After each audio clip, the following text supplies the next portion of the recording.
Daniel Brier, vous faites souvent référence au code identitaire. De quoi s'agit-il? En fait, les codes identitaires sont ce que l'on reçoit au moment de notre naissance. On appelle ça ordinairement le capital génétique, en se référant aux gènes de nos parents, en fait, nos parents biologiques. Mais en fait, c'est plus que ça. C'est un ensemble de codes, un ensemble d'énergie qui définit nos caractéristiques, donc des caractéristiques physiques, mais également des caractéristiques énergétiques et vibratoires.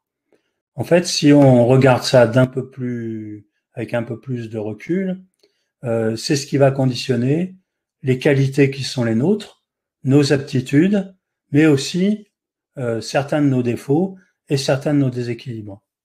Pourquoi? Tout simplement parce que pour intégrer en fait les qualités que constituent ces codes identitaires, il nous faut expérimenter l'énergie en question.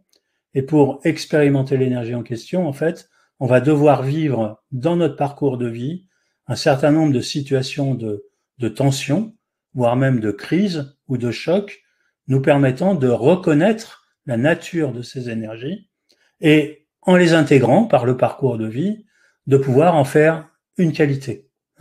Puisqu'une fois qu'on a compris la nature en fait de ce qui nous compose, on va plus avoir du tout besoin de vivre des états de crise, des états de tension, et on va pouvoir s'appuyer en fait sur ces qualités-là, sur ces potentiels pour mener notre chemin de vie. Donc c'est ce que j'appelle les codes identitaires.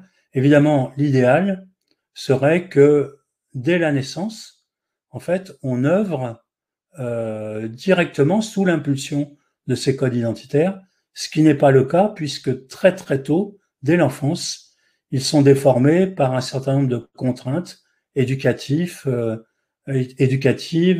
professionnelles, par nos parents, environnementales, sociétales même, par les croyances sociétales.